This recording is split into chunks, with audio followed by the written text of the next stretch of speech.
eu sou a Deia e este é o canal Uma Família que Lê.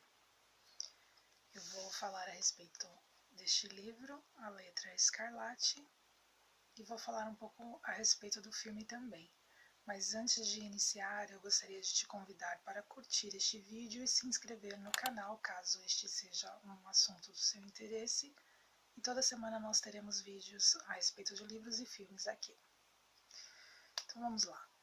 Esta é uma história escrita por Nathaniel Hawthorne em 1850.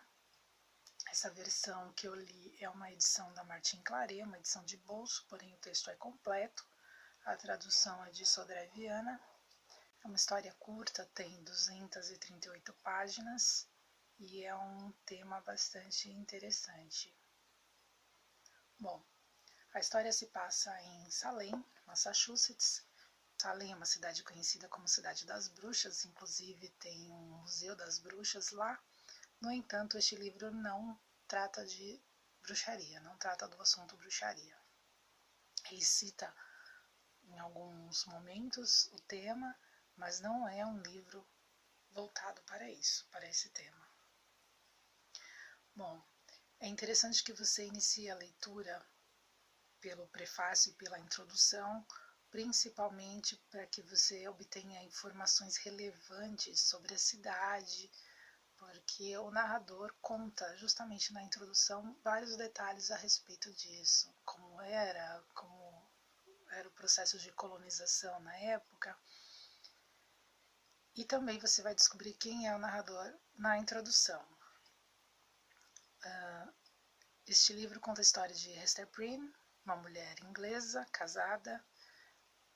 O esposo dela é um estudioso, está sempre viajando a trabalho, então a orienta a se mudar para a colônia, em Salem.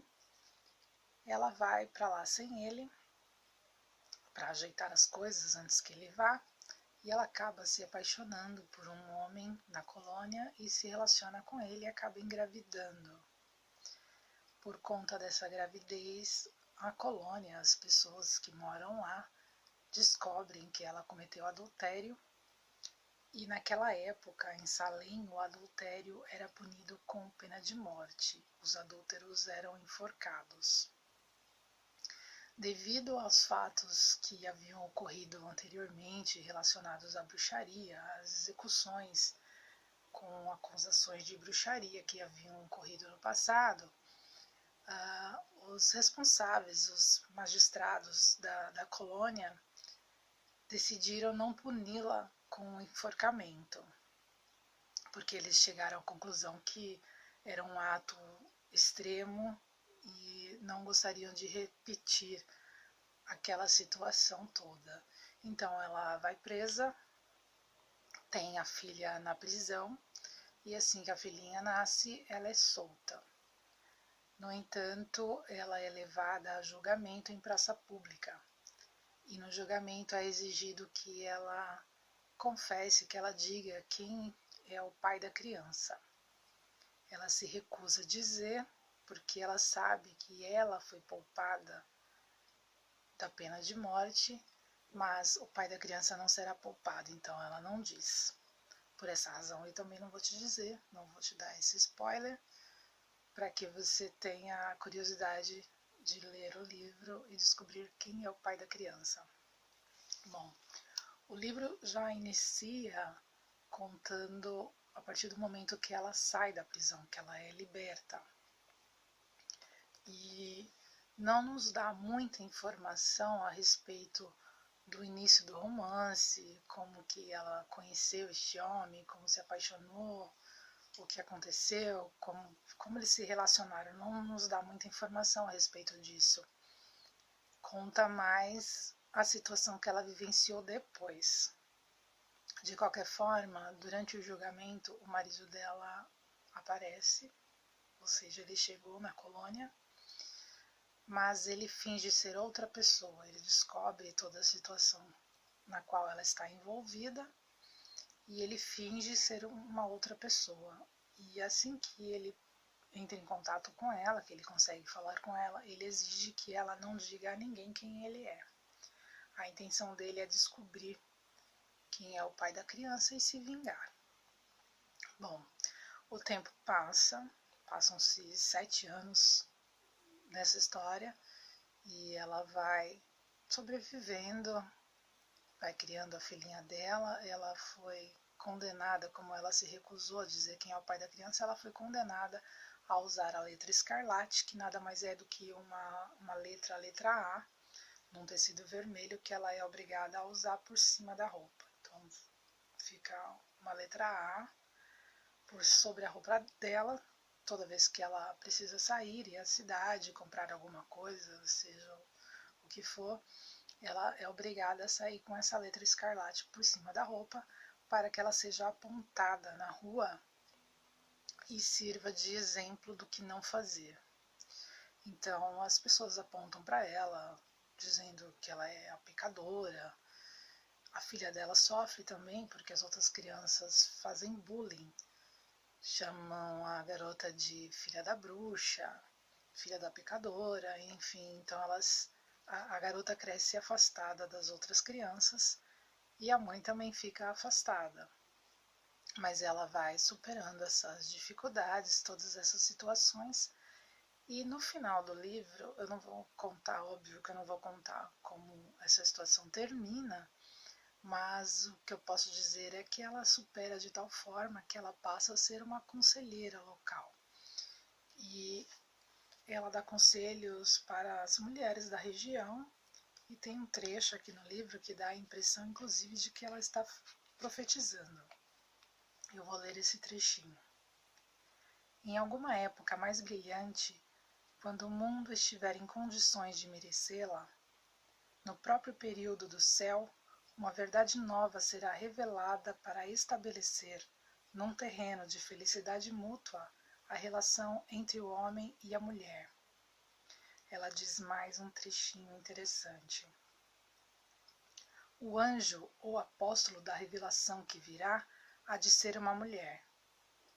Sim, porém sublimada, casta e bela, esclarecida não nas penumbras da tristeza, mas nos desafogados ambientes da alegria, para nos mostrar como o amor sagrado nos poderá tornar venturosos por intermédio da sincera experiência de uma vida votada a esse objetivo. Então é uma expressão da superação dela, de todo o sofrimento. Ela tem um momento que ela corre o risco de perder a guarda da filha e luta bastante por isso. Quanto ao pai da criança e ao marido dela, tem um trecho que nos fala um pouco, nos faz refletir um pouco a respeito do amor e do ódio. Diz assim: saber se, em essência, o amor e o ódio não são uma mesma coisa, eis um curioso assunto para a observação e a análise. Ambos, na sua trama recôndita, pressupõem grande intimidade e conhecimento de coração. Ambos fazem que um indivíduo dependa do outro para alimentar os seus impulsos e a sua vida interior. Amor exaltado e ódio exaltado decepcionam-se. Desolam-se com a perda do objeto. Portanto, consideradas de um ponto de vista filosófico, as duas paixões parecem ser em essência uma só, com a diferença de que aquela, o amor, se emoldura de uma radiância celestial e essa, o ódio, de um clarão fumarento e macabro. Então, mostra que o sofrimento que o pai da criança está tendo, ele sente um amor pela mãe e pela filha também, mas ele não pode assumir isso, ele não pode arcar com as responsabilidades, porque do contrário ele será morto. Já o marido de Hester Prynne se sente humilhado por ter sido traído, e toda a colônia, sabendo da situação, é uma humilhação muito grande para ele assumir que é o marido dela. De qualquer forma, é uma história muito bonita, triste, porém bonita, uma história de amor, de sofrimentos, de traição, mas é uma história muito bonita. Já o filme, eu vou deixar a imagem aqui. Se não for aqui, vai estar em algum lugar aqui no vídeo. O filme nos mostra a parte que falta, na verdade, no livro. Como eu disse, o livro inicia contando a partir do momento que ela é presa.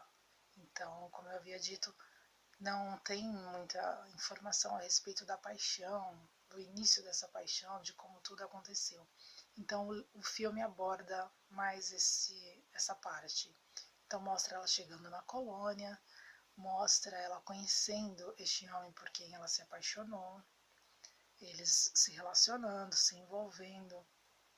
Então, é interessante ver essa parte também. A narração do filme é feita pela filha da Esther Prynne. Ela conta a história, ela já é adulta, e conta a história do pai e da mãe. Então é um outro ponto de vista. O filme foi feito em 1995, então era uma época totalmente diferente, portanto o foco do filme foi outro, não especificamente o mesmo foco do livro. Então o filme aborda um pouco mais o tema relacionado à Bíblia. Por exemplo, no início do filme tem uma cena em que Esther Prynne vê um pássaro, um canário vermelho, e ela segue esse pássaro pela floresta até que ela encontra um cacho de uva, colhe essa uva e come, e vê, e ao mesmo tempo ela vê um homem nu nadando. Então esta cena lembra bastante a história de Eva, da maçã e do pecado original. Então, o filme aborda um pouco mais esse tema por conta da colonização que estava ainda acontecendo na época. A história se passa no século XVII, a história do livro se passa no século XVII, então Salem ainda estava sendo colonizada pela Inglaterra e os colonizadores eram puritanos, eles haviam fugido, eles haviam saído da Inglaterra fugindo de lá devido à perseguição que estavam sofrendo. Então, a colonização que estava ocorrendo em Salem era uma colonização por puritanos. Portanto, eles não admitiam esse tipo de atitude que a Esther Prynne cometeu, que foi o adultério. Então, era mal visto e eles procuram abordar dessa forma. O filme fala um pouco mais de bruxaria, mas também não no sentido que a gente está acostumado a ler em livros de bruxaria, livros ou filmes que falam realmente sobre o tema, aborda mais superficialmente, como por exemplo no julgamento que ocorre no filme, a garotinha é maiorzinha, no julgamento no livro ela é uma bebezinha recém-nascida, já no filme ela tem aproximadamente uns 3 anos de idade e examinam a menina, dizem que ela tem a marca da bruxa, dizem também que já que a mãe dela não quer dizer quem é o pai, significa que ela é filha de Lúcifer. Então são essas as referências que tem a bruxaria no filme. No filme também, o marido de Esther Prynne, ele é médico, diferente do livro, que ele é um estudioso, no livro ele aprendeu a usar alguns medicamentos, algumas ervas, mas ele não é médico. Já no filme ele é sim um médico. E também há uma diferença na personagem principal, Esther Prynne. No livro ela é uma mulher submissa, uma mulher que até certo ponto ela luta pelos seus interesses, mas não tem uma personalidade forte. Já no filme ela é uma mulher de personalidade forte, uma mulher que não tem medo de dizer o que pensa, que luta pelos seus direitos, pelo que ela acredita. Então elas são diferentes. De qualquer forma, tanto o livro quanto o filme, na minha opinião, são excelentes. É uma história que vale a pena ser lida, vale a pena assistir o filme. Um outro aspecto que o filme mostra mais que o livro é a escravidão. E o tema aborto também é colocado. Aborto, tentativa de estupro, isso a gente vê no filme e no livro não tanto. É um pouco mais sucinto, um pouco mais discreto o tema. Mas como eu falei, vale a pena. Eu recomendo bastante a leitura. Agora comenta você, se você já leu o livro, se você tem interesse em ler, qual a sua opinião a respeito, se você já viu o filme também, deixa aí no comentário. E a gente se vê no próximo vídeo no canal. Até lá!